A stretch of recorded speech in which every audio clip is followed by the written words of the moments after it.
Hello, ladies and gentlemen, and welcome to this Dislife Podcast. We have a special episode this week where we are welcoming Bryan Lee of United We Fan and Brian Ferguson of Mouse Ears and Magic to go toe-to-toe here in the Disney Thunderdome. This is a special thing that we thought up for the live stream, where we did a live stream for the cast member pantry.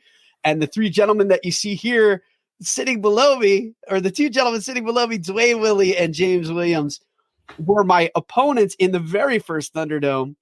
But we're like all things Marvel right now over at this Dislife Podcast. And I can't think of two better guys when it comes to their Marvel knowledge than Bryan and Bryan. So we called this episode The Two Bryans. It's like, which one of you is 616 and who's coming out of the multiverse and who's 616, guys? Man, I don't know. I'll be your 2800. That's all right. I'm obscure enough. We have a Bryan with a Y and a Bryan with an I that are going head to head. Both of these guys, we have a private chat, and both of these guys go at each other in the private chat, and they have not go at each other, but it's civil. It's civil. But they really impressed the heck out of everyone else that just sits back and enjoys their Marvel knowledge. So we had a little scheduling conflict this week, and as some of you know, that I had been talking about other guests, but we had some scheduling conflicts with some other guests that couldn't make it, and I assembled these guys like the Avengers, and I said, hey, gentlemen, let's get together on Sunday night, and let's tape an all Marvel episode. Let's go into the Disney Thunderdome, and we're going to pit Bryan against Bryan for their Marvel knowledge, and then the three of us are going to sit back and enjoy the popcorn. So James brought the popcorn. Dwayne always brings. Dwayne's got the popcorn as well. I forgot my popcorn tonight, but I'm running moderator, so I don't get to enjoy it like I did at the last UFC fight. But we're here to thoroughly enjoy this, gentlemen. And for those of you too, so we're recording this in a live stream that's going to go on YouTube. A little bit different of a recording for those of you that are listening to us on Apple Podcasts and Spotify and everywhere else that you can find all of our stream. So this is being taped live. So if it sounds a little different, if the podcast this week has a little different flow, it's because we're taping this episode live and we're putting it up there. You can find this over at our brand new YouTube as well, but head over to our socials and, engage with this. We're going to have this put up there as well. It's just a really fun episode. So gentlemen, I'm ready. Let's go in to the Disney Thunderdome. Here we go.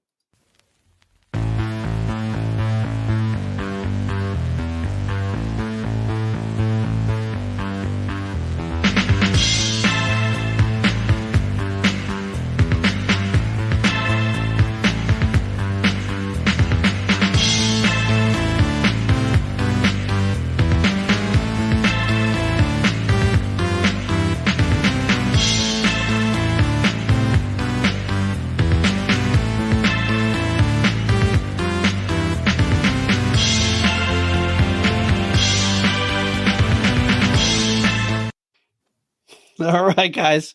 So as Tina Turner says, two men enter, one man leaves. That's how this works. Who's Tina Turner in this scenario? I am. All So, right. James is going to be Ike in this relationship.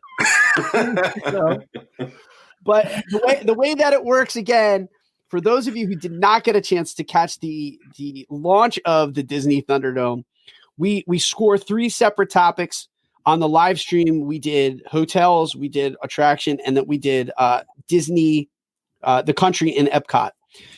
The way that it works is we set the topic. We've already flipped and determined who goes first. Bryan Lee won the toss, but deferred on the first topic. So Bryan, what that means is you're going to be going second and arguing second on the first and third topic. Bryan, you're going to get the pole position on our first and third topic, and then Bryan gets to go on the second. You guys have already been told what the topics are. For the audience, we have three Marvel topics tonight. That these are our Marvel gurus. We've asked them to debate three topics, and we've given them about 2 hours notice before they were heading into the Thunderdome. So they have not had a tremendous amount of time to plan. And the rules are as such. There's three topics. Once a person chooses something from the topic, it's off the table. and then you cannot pick it again. You have to argue for another vantage point. So the first thing that we're going to do, and all three of these, it's the prompt is essentially the same. Who would win in a battle? And we've broken that down into three categories. They're not weight classes. We've broken them down by different groupings for our heroes. So for the first topic, you only get to choose from a small subset of heroes. The first topic is, if you had to choose an original Avenger from phase 1 of the MCU, who would you pick to win in a fight? If someone takes a person off the table, you have to choose another. You can't choose a duplicate. The second topic, and then this is the topic, Bryan Lee, that you get to go first on, are women of the MCU. And we're also going to include, we've agreed to the rules that Fox properties are allowed. So you can choose for anything from the Fox properties as well, as long as it's a property on Disney Plus or a part of the Disney stable. It's fair game. So any of the heroines from, or even villains, as long as it's a female from the MCU, it's okay. And then finally, the third topic will be villains. Again, we're going to allow from Fox properties as well as the MCU. So all of the X-Men movies are at play. The Fantastic Four movies are at play. You can pull in. I don't even know what you guys have chosen, but all of those are fair game. And then judges, this is how you're going to score it. We're going to, whoever has drawn first. So with the first topic, Bryan Ferguson's going to go first. He's going to pick and argue. Bryan's going to counter him. They're going to have a chance to directly rebut each other too. So like after Bryan, and then after both of them go, then we're going to go back to the original presenter. And you can, if Bryan Lee has then said anything, you can contradict him. And then Bryan, you can go back and contradict anything that came there. So it's basically, you make your argument, your opponent makes their argument. You have a chance to directly go at each other in a very quick back and forth. And then James, you'll vote on who you thought won the round. Dwayne, you'll vote on who won the round. If you guys have split, that's the only time that I'll make a vote and a decision. And it's based upon the argument and the merits of the argument. And then we have the best of three. If you take the first two, the Thunderdome is over. It's an automatic knockout. But if we need to go to a third and final round, then we'll do that too. Gentlemen, do you understand the rules? Yep, I understand. Yep. Do you understand? Yeah. I'm good. I'm ready. All right. Gentlemen, welcome to the Thunderdome. All right, Bryan Ferguson, you're up first. So again, the topic is, who would win in a fight? These are all the same thing. Who would win in a fight? I'm turning it over to you. You are drawing first on the first topic. You get to choose from Marvel Phase 1 only in the MCU. So there's a very small amount of heroes that can choose. So we're talking about, of the original Avengers, who do you want? Okay, so I went back and forth on this one. It was really hard because, man, Hawkeye's my guy. No, I'm just playing. No, it really came down to two guys for me. And one of them is Tony Stark and the other is Thor Odinson. And I went with Thor on this one. Wow. Dang it. Yeah. Yep, I knew that was happening. And I was really hoping I could get picked first on this, but since Bryan deferred to me, I had to take it. So, Thor, he's a god, right? He can conjure lightning, and he's a cosmic being. I don't think there's anybody else on the team that can handle that in phase 1.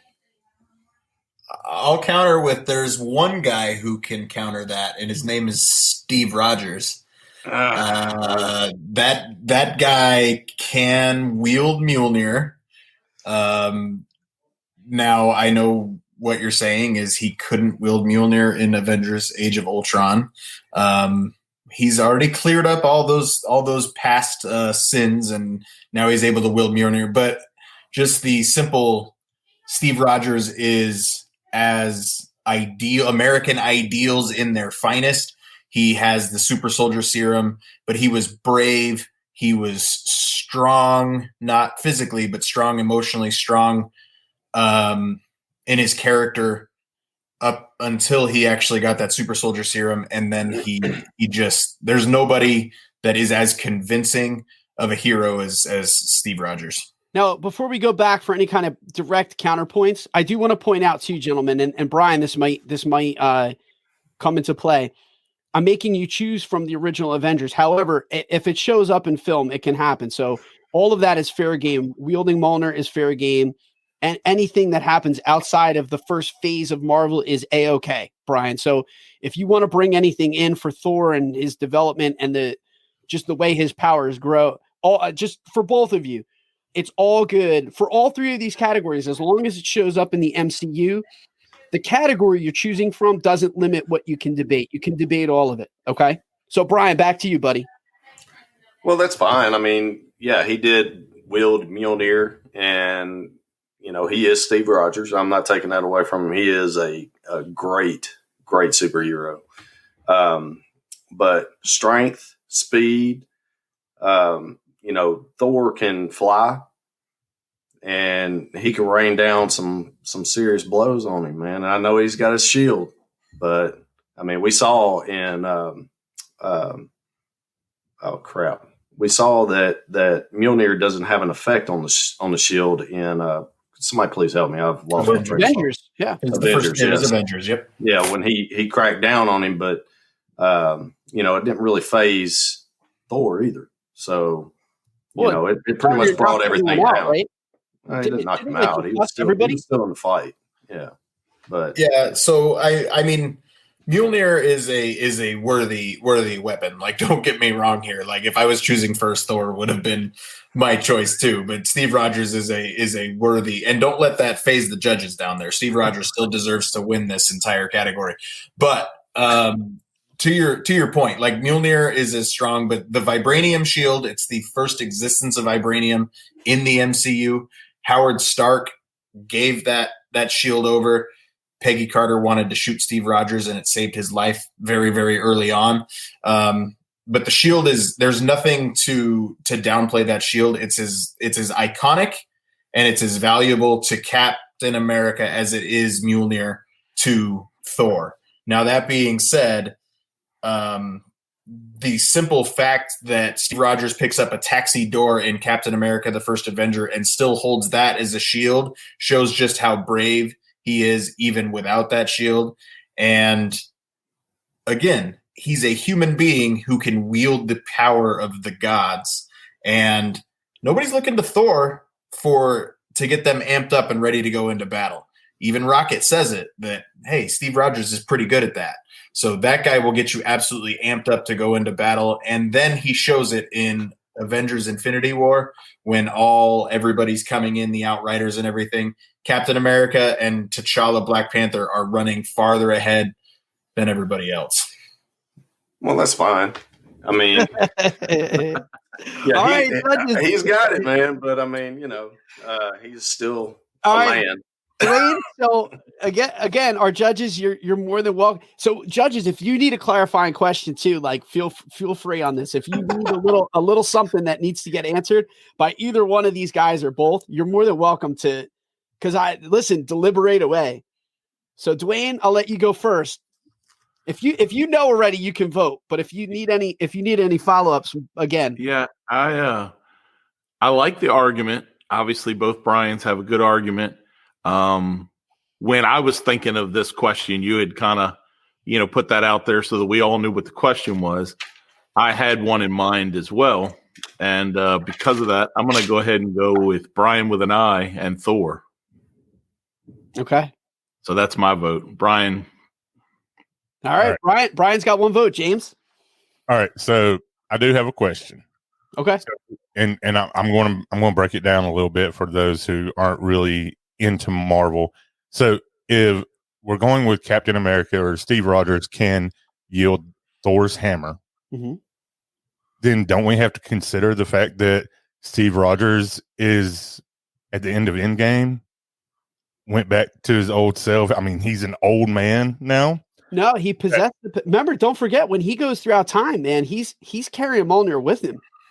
He had it. He had it with him. Like he possessed the power. He returns it. Yeah, he when he goes to put the stones back, he also takes Mjolnir to put it back, so he can set the timeline right. But I hold on to the fact that Steve Rogers still holds the quantum realm or the quantum realm suit, the PIM suit, and he has the ability to come back in any manner in which he needs to. But he was in with every bit of his right to go and be selfish and love his lady for a long time. I agree That's with a that. great question, James. So dang. So Brian with a Y, you got me there with the suit that he can come back at any time. So I'm going to have Mark. This one's on you. First one, right bad. It's you, right away, guys. You're throwing it on me. Well, and like I said, I was leaning Thor. And but I had to get that clarification that if we're going all the way to Endgame to where we know he can yield Thor's hammer, then we also have to consider the fact that he decided to be an old man. This is hard for me because I would have picked these two. Go ahead, Dwayne. But Thor is still a god. He is. So we have to take that into consideration. He's a god. So yes, Steve Rogers can wield the hammer, but Thor's a god. So I mean, and Thor has Stormbreaker too. So. Yeah, I mean, I don't know. I like I said, I think this. So Ferguson's got it here. Yeah, listen. There's these two, and I was saying because Dwayne, you bring up into me. I'm glad I threw it to you because it was something that I was gonna say as part of my deliberation. If I had to pick the two, these are easily for me like my emotional favorite, and then the one that I think is that I came into the argument thinking was the best one that I would probably have picked in a fight. And like if I had to choose by heart and by virtue, like Captain America, like he's the unquestioned leader of the Avengers. And I would say if Thor showed the same heart and determination as Steve Rogers, I think he would be the most powerful being in the universe because he is a god. The problem with Thor is, listen, homeboy is lazy. He is very lazy and he's kind of complacent. And he is the definition of resting on your laurels for about 99.99% of the Infinity Saga. Even in the final fight, homeboy is like weighing in way more than he should be at that moment in time. Because he has just let himself go. And his mom is like, Thor, like, eat a salad. It's a fight now, though. I know it is a fight. It is a fight. It's not a character debate. It's not, and that's why, Brian, you're gonna take it with Thor, and I'm gonna give you my vote because even at his worst state, he is still that powerful, and he's still that mighty. I dare say, like if Thor got his what together, I think that people would be like he'd put everybody on notice, like Captain Marvel included in that. But the fact remains is he's kind of like an underachiever in terms of it's whoa. Come on. It takes until in the MCU, it takes until Ragnarok before he even has an epiphany about whence his power flows. Like until then, he thought Mjolnir was a crutch. It wasn't until he had that spiritual plane discussion with Daddy that he really realized that that's just a way to channel his power. You don't need the hammer. The hammer is just that's your conduit. It was like his pacifier of sorts. And, then he gets Stormbreaker and then he kind of laughs and he's like, no, I'll take the big one. Then he's happy to give Mjolnir to Steve Rogers because he's like, no, I want the bigger one. But it's Thor, dude. You definitely take the first one. But Cap has my heart. He'll always have my heart. Yeah, like to go against myself, like my entire argument was based on the man is worthy of lifting Mjolnir, and he didn't get there until several years later. Like this other man has been worthy, with the exception of the first half of the first movie, to wield Mjolnir the entire time. Like the Stormbreaker can summon the Bifrost. Like that is one heck of a bottle opener that guy's got there. Yeah, no doubt. Melted ice cream Thor though, like don't be too rough on him, man. Like he was cocky in Infinity War, and that's what put him into that depressive state. Don't be too mean to him. Yeah, if he'd have went for the head, he'd have been still good. Exactly. He was just too cocky. He wanted to rub it in Thanos' face, and it didn't work. It didn't work out. It didn't work out. Dude, that was an amazing first round. So Bryan from Mouse Ears and Magic Podcast, you're up to an early lead. And now let's see if the strategy pays off, ladies and gentlemen. Bryan from United We Fan, you're drawing first on women of the MCU. Now remember, you can pull in Fox properties on this as well. So you can choose from the slate of the Fantastic Four, from the X-Men, and from the villains, as long as they are from the females of Marvel, we'll just say. All right, here we go. Round 2. Bryan, you're up. I don't know if it was strategy as much as it was just pure idiocy for choosing to go second, but that's fine. I mean, the biggest reason why I think I wanted to choose second is I think this particular category has one clear favorite, and I think we all know who that is. I considered Shuri. I considered several other female characters. I'm not going to list them just in case Brian Ferguson hasn't thought of them yet.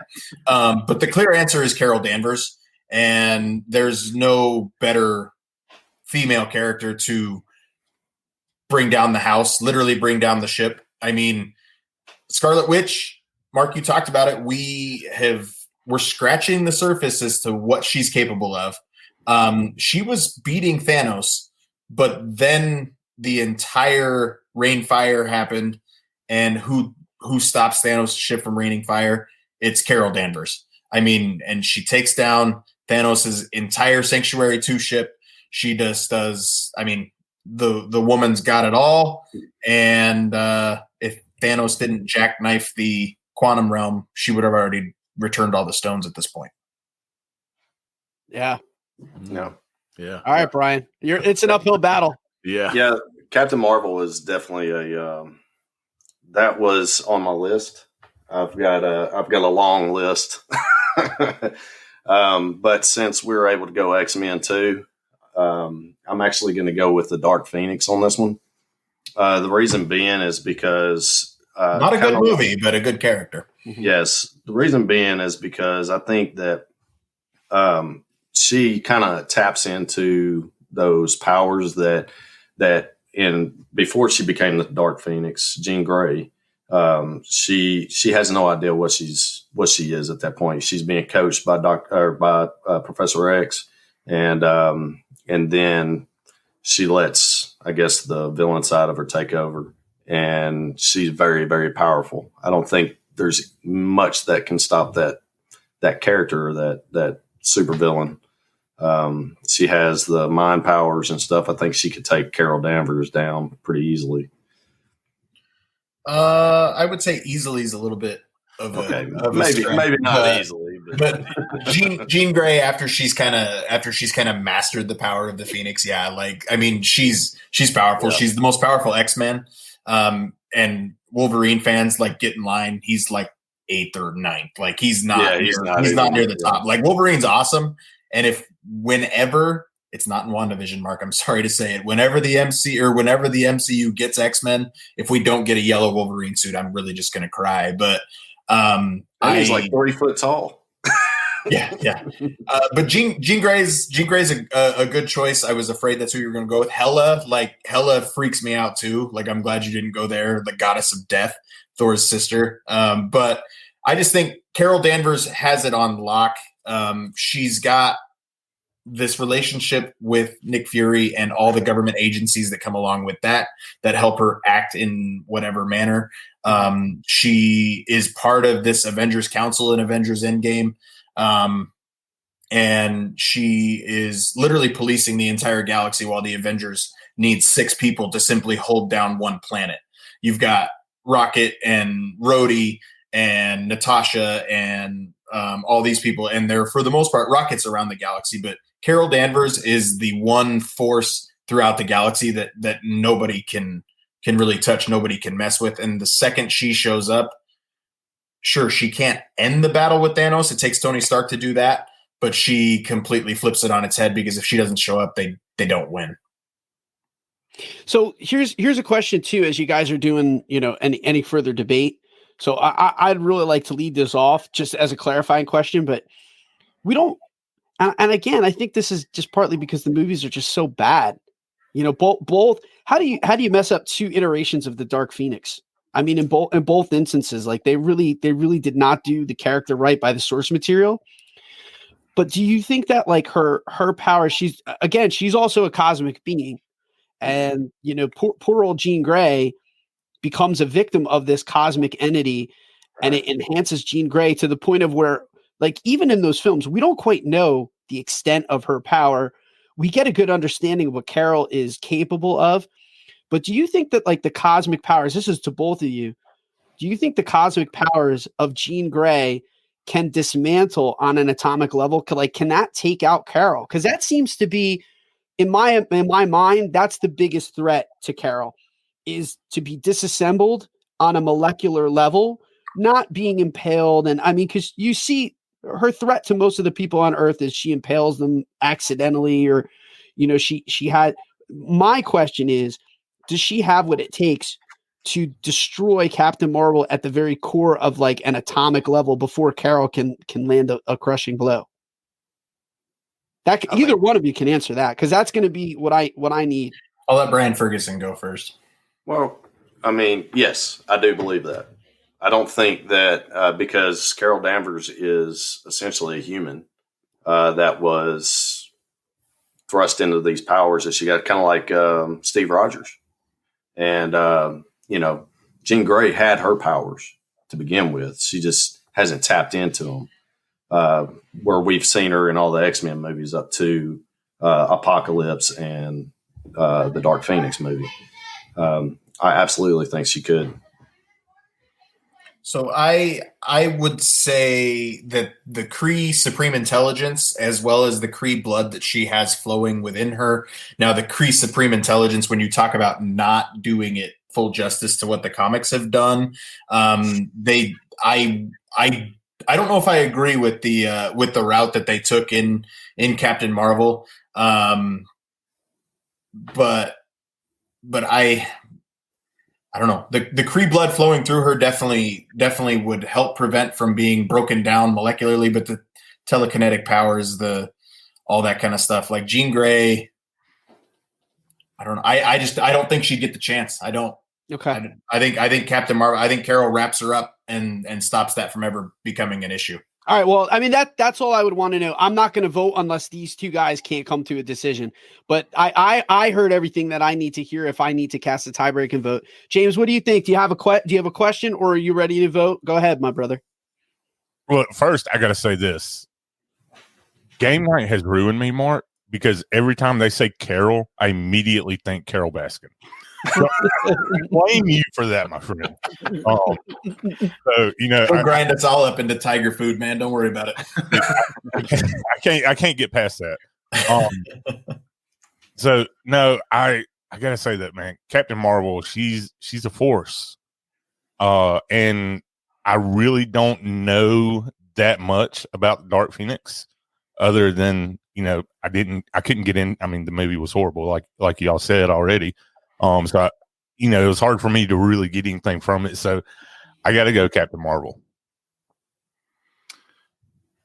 Yeah. I guess when I was sitting here listening to your arguments, I think there's some unknowns with Jean Grey and the Dark Phoenix.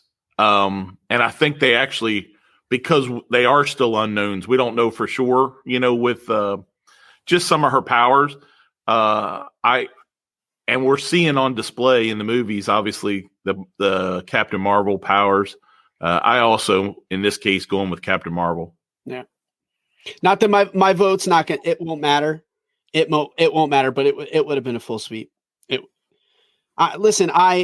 thing that the Bryan from Mouse Ears and Magic, what I would have had to is what costs Jean Grey almost all the time is she's torn. She's not quite sold into being the Phoenix, and she does hesitate with friends, and she has like these hiccups, moral hiccups, and that's what allows her in both films to essentially be overwhelmed.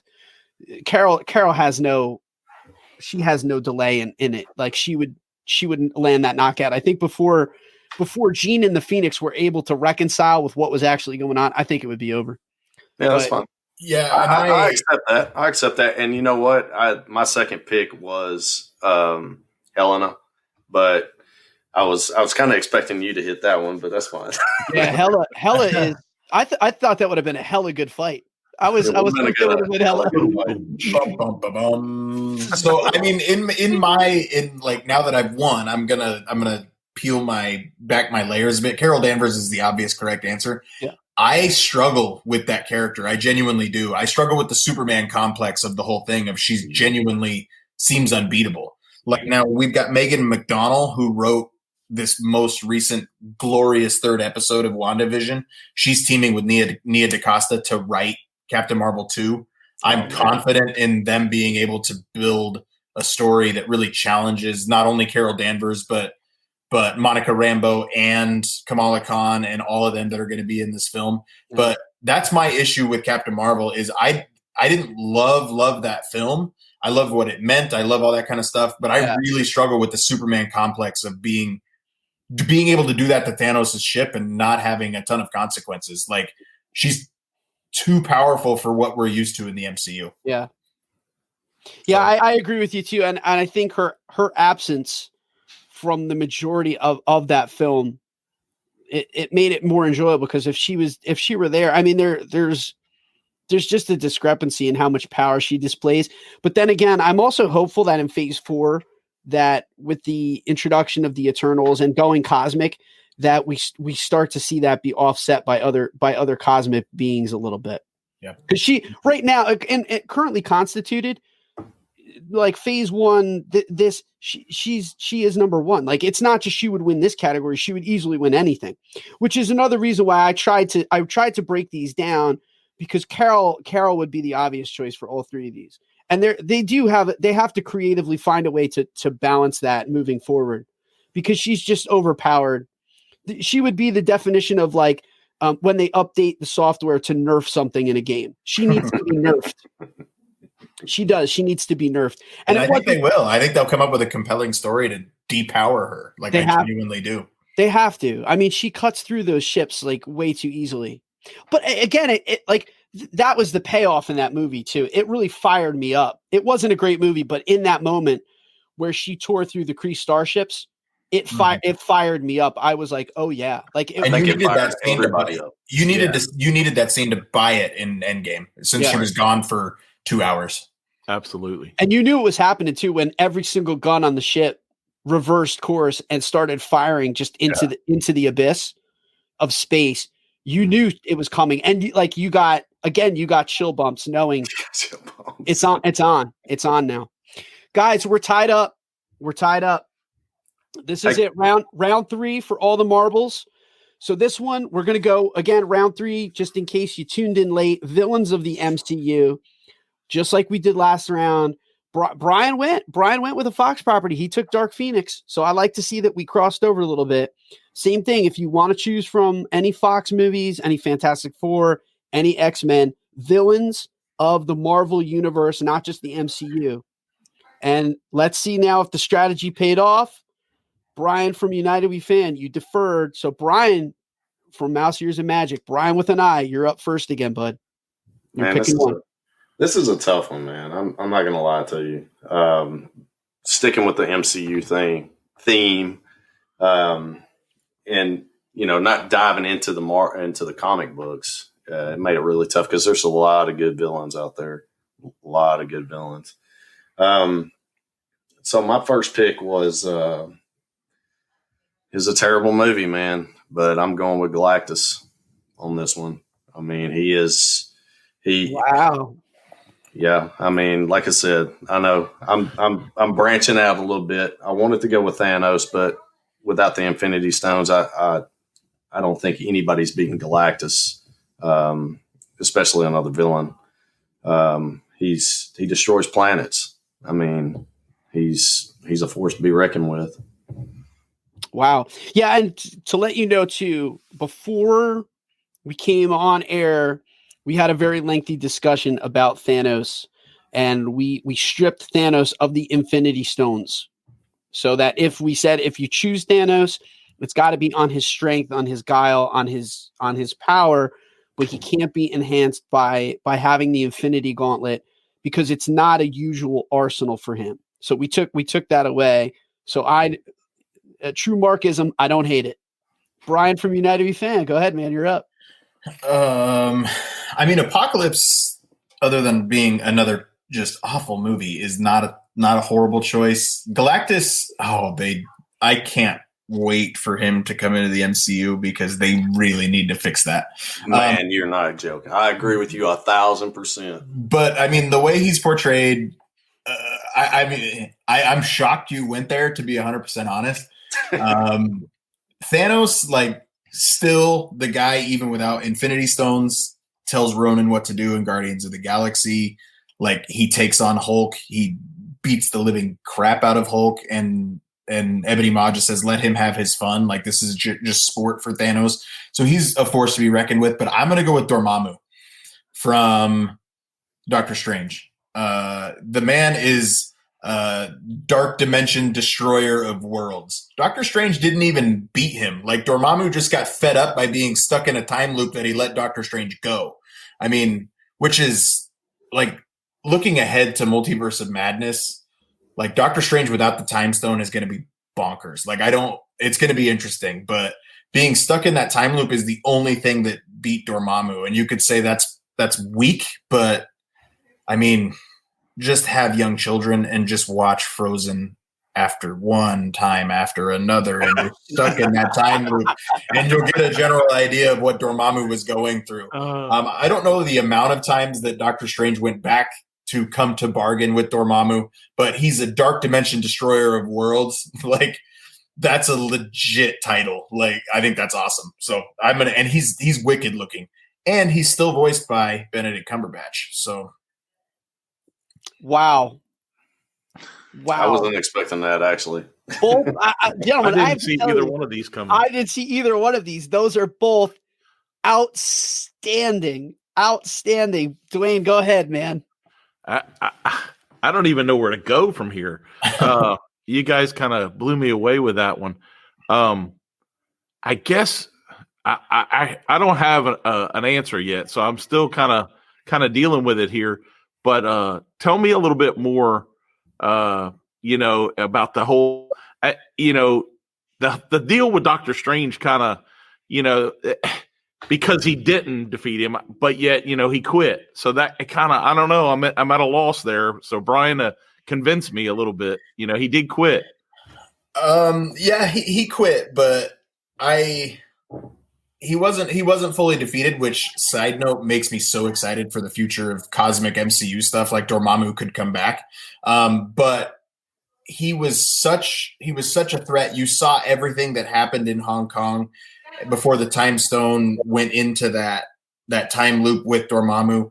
I think, the amount of times, the amount of ways he simply kills Doctor Strange shows how powerful he is in a snap, no pun intended. Mm-hmm. But Doctor Strange just constantly kept being able to come back. But now that the time stone doesn't exist, there's nothing that could stop him. Okay. All right. I like that. So I'm going to give, not to jump in the host here, but Bryan with an eye, give me one last reason why I shouldn't choose. Well, there is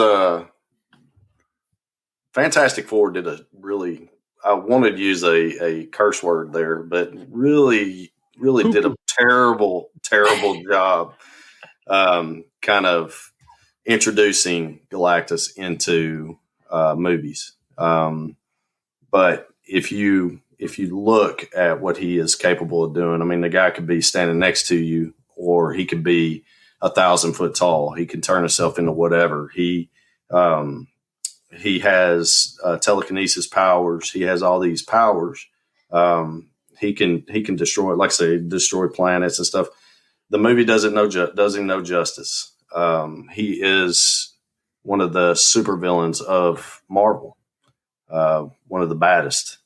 So it's hard to explain without actually seeing it on the movies. It really is. Just like, in fairness too, to just jump in to like maybe help Dwayne just as we just like waxed poetic over the power that Carol has and how it seems like her power is broken from what we had been introduced to in the MCU thus far. That's that's exactly what I'm saying is I think that her power is very overpowered given the cast of characters that we see her amongst right now. But when you look at in the grand scheme of like where Marvel's going and in the cosmic phase, and you see some of the bads that are out there, I mean, like then you look at Carol and you go, okay, like this now it starts to make a little bit more sense to see what's out there, like to kind of steal a page from Tony's book when he says like that's the end game. He was only partially right, you know. That's just the tip of the sword in terms of like the bad that's out in the universe, whether it's Dormammu or Galactus. It's like next level bad. Like, and I agree with both of these guys. Like, you couldn't put Thanos up against one of these entities because they're devourers of worlds. Yeah. You know, they're not just guys that will invade your planet. They're guys that will consume it whole.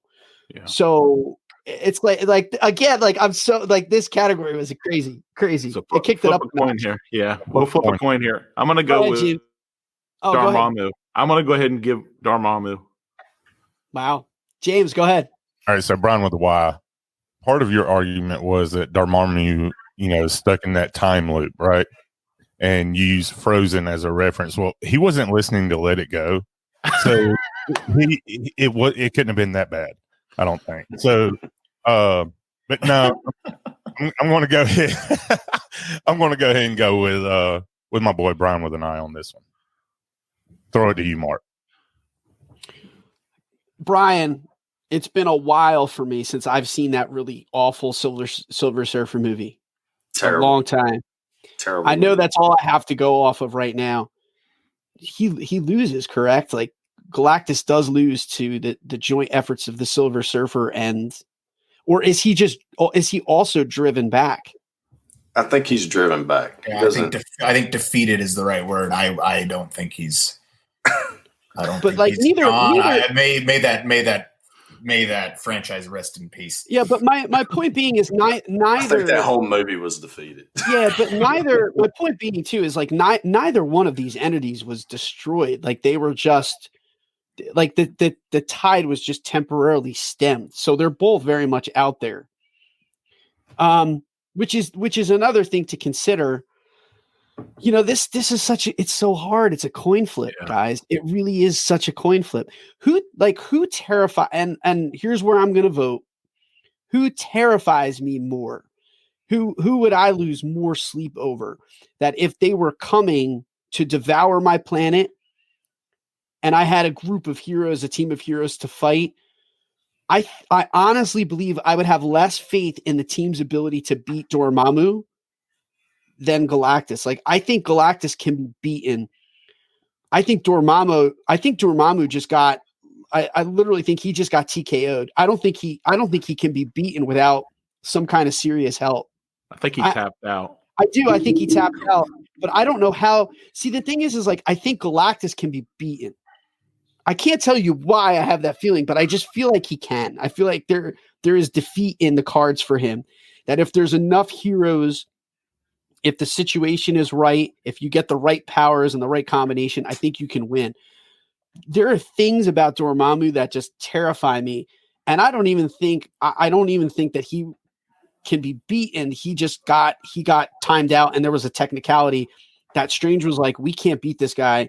The best thing that I can just hope is to just keep him locked up here for eternity, killing me.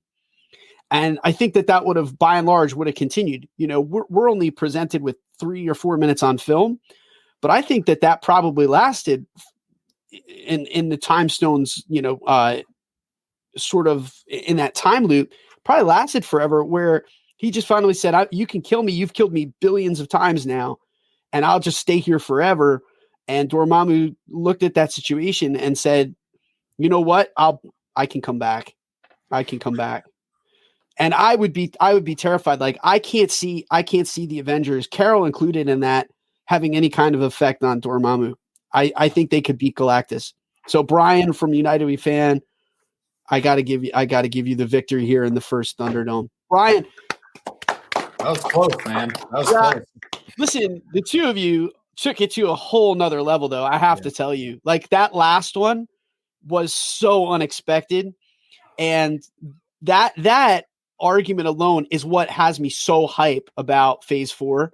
And when we see in Spider-Man Far From Home, when we see Sword and we see them like blasting into the universe, and we know that it's going to be cosmic, and we know we have the Eternals, we know we have the Multiverse of Madness.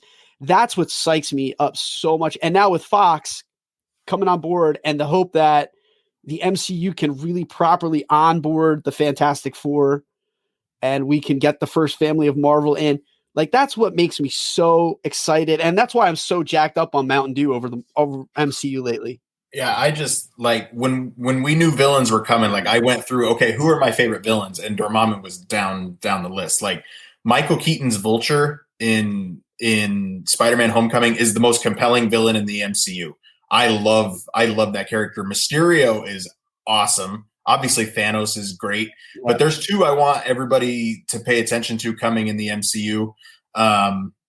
That we know for sure are coming in the MCU. Galactus will eventually come. I don't know if it's Phase 4.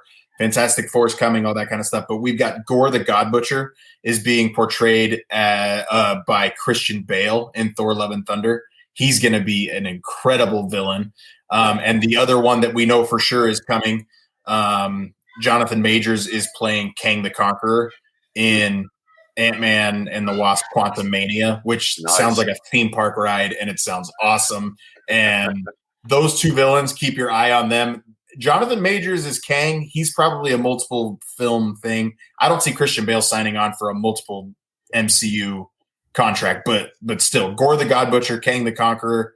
Man, there's so many good villains still coming that they haven't even touched. Yeah, Bryan and I were talking about Kang earlier today on the phone, and he's the one that I'm so excited because you see how important he is in the books and how central he is to the story. I would be shocked if he is not the big bad of Phase 4, to be honest with you. That's my bet. That's my bet. I think he's the Phase 4 Thanos. Yeah, I think he fits too with everything happening with the multiverse and the different timelines and the fact that he is born from that and that he's traveled throughout all of these various universes trying to subjugate them all. I think that's a safe bet on who the big bad is. He's also got a Richards family lineage. Like he is family lineage to Reed Richards in the Fantastic Four. Like if we get Reed Richards in Quantumania, like, oh man, sign me up. Listen, I love the Disney. I love the Thunderdome because it allows us to do stuff like this. Both of you, like, I knew that the two of you were the perfect two to enter in because this was so close. I mean, the skill that both of you displayed in this combat was amazing. Bryan is it's like the Dormammu win. He basically, like, neither one of you were defeated today. We ran out of time. Literally, that's what happened here today. We ran out of time. But I want to thank the two of you for coming. And as a plug too, like, you can check these guys out on our Marvel Monday show that every Monday we do a live stream on the Facebook page, in the group, and on YouTube, where we ask these guys to break down. Right now it's WandaVision, but we're gonna have them on all year because there's a lot of Marvel in the cards this year, ladies and gentlemen. So these guys are great in not just giving you, like, they're obvious fans, but they're really great. If you don't understand what you're watching, they can give you just so much perspective. So gentlemen, I say from the three of us as judges, thank you for your perspective. We thoroughly enjoyed it. Congratulations. Thank you to my judges, Dwayne Willie, my executive producer, social media extraordinaire at This Life, James from Maui Sears and Magic, an amazing podcast that we have on our network. So the two of them, Bryan, are a big part of the network. Bryan Lee just joined us for Marvel Monday, and we're going to have Mark as well. So it's so funny. It's like you talk about alternate universes. We'll have two Marks and two Bryans talking Marvel at some point. But we're going to get his co-host from United We Fan, another incredible podcast. They do Marvel, Star Wars, Indiana Jones, right? Like Broadway. This week's episode is putting Adam Sandler's movies up against Will Ferrell's movies. It was a fun conversation. Yeah. I love it. Yeah, like that That's stuff awesome. that stuff is just incredible. But we have we've got some really cool podcast episodes in the future. So thanks guys for coming in and helping me out with the scheduling crunch. It wound up being a better episode that I had maybe anticipated. And I'm blessed to have you guys. Thank you so much for coming. And this is not the last time that you two will enter into the Thunderdome. I can assure you that. Mark, I just got to say, at some point, Mousers and Magic, we got to get some redemption. We're 0-2 in the Thunderdome. It's just pitiful. Pitiful. Hey, I hear you, James. Oh, Well, listen, James, you and I both, we didn't lose. We got dominated by Dwayne. So, really? yes, it was a victory for quote unquote this Dislife in the first one, but it was somewhat embarrassing. Like Dwayne came in, and he came in really timid too. He's like, "Hey, I hope I can hang with you all," and he dominated us. He lulled us with his false sense of security. Yeah. So, he played us big time. but listen, as long as we have things to debate, the Thunderdome will live. And this was born again from the cast member pantry stream that I said, listen, I want to have like a scored argument that I know the guys over at Wolf and Wookie, they have UFC cards, but we sort of combine the two to say, let's do it all live. So instead of having a podcast and then going and then having a follow-up, let's all do it in one thing and get everybody in live, and no one knows what's going to happen. You just argue it. And then like around the horn style, like ESPN, we just score it live. And that was the Thunderdome was born. So gentlemen, nice job. Bryan, you get bragging rights. United We Fan takes home the trophy. You're taking it from essentially from this Dislife until we meet again, gentlemen. So tell us real quick too, and we don't normally end this way, but it is a bit of a live stream. And again, we're recording this live stream. Those of you that are listening to us on Apple and Spotify, we're taping this live. It's going to be on YouTube. But Bryan from United with Fan, tell us, where can we find you? You can find us anywhere you find your podcasts. We don't do these live streams near as much, but that cast member pantry event that Mark was talking about, we were part of that as well. And shout out to Mouse Ears and Magic, James and Bryan. That was such a great event. Side note, the next time you get Mark Davis on, like I need to be there. Like I have met that man at Star Wars Celebration on multiple occasions. I was at the Avengers Endgame at Disney Springs when he was there. Like I need to be there. So Please let me know. We've been lucky enough to have him on 2 podcasts, actually. That's awesome. And then he hopped on the cast member pantry. That was completely unscheduled. That's awesome. But you can tell by our surprise. But yeah, you can find us on Facebook and all that kind of stuff. And like Mark said, Marvel Mondays, I will opine about Marvel. Now, Bryan Ferguson knows way, and I want to put this out there, knows way more about the comic books than I do. Like a lot of my comic book knowledge centers around the MCU, and then it kind of spreads from there. Like I'll learn about something in the MCU and it spreads from there. Like Bryan Ferguson's got it covered from that aspect. So I will bow to him for all that kind of stuff. But if it's MCU, I've got a pretty decent handle on it. Marvel Monday is a lot of fun. WandaVision is amazing. But United We Fan, like I said, this week, Adam Sandler and Will Ferrell movies. And it's a fun conversation. It's always a good time there. Yeah. Bryan and James, where can we find you guys? You can find it again anywhere, any podcast app, Apple, Spotify, iHeartRadio, anything. You can holler at your Alexa. I'm not going to say that word. Don't want to make people mad. You can just say, "Hey, play Mouse Ears and Magic Podcast," and it'll kick on for you. We're also, all of our stuff is live streamed on YouTube and Facebook, so you can catch us over there. Facebook, Mouse Ears and Magic Podcast, as well as YouTube. Follow us on Instagram at Mouse Ears and Magic Pod with an underscore in between each word. And then obviously every day we're hanging out in this Dislife group. So you can always find us there. And this week, so this is coming out 2 days after ours. So we actually had the man over here, Mr. Dwayne. He joined us for a self-respecting man who loved Disney shows. A lot of fun. It's always you do like For those that are just listening, we're always pointing at the wrong screen. It makes me wonder how many times did it take them to get the Brady Bunch right? Did they have that same problem? I know. Well, if their screen was mirrored, then yes, they had a big right. But gentlemen, thank you so much for coming and doing this. I had a lot of fun. It's not the last Thunderdome episode that we record. We're going to be live on YouTube with this as well. But thank you so much, guys, for hanging out with us here on Sunday night. My heart is full that I had a really crazy scheduling conflict today.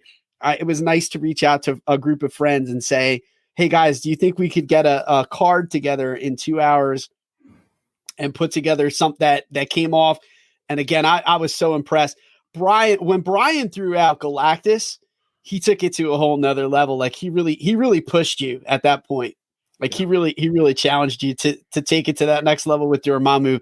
So you know that in a debate, when you start with Galactus, you know you've got the right panel to fight it out. And this will not be the last. I will tell you guys, will not be the last Marvel Thunderdome that we have as well. So see you guys on Marvel Monday tomorrow at 8:30. Thank you so much to everyone who tuned in. Gentlemen, thank you again for joining us. Have a wonderful week, everybody. Thank you for listening. And as always, I hope that your week is filled with faith, trust, and pixie dust. We'll see you real soon.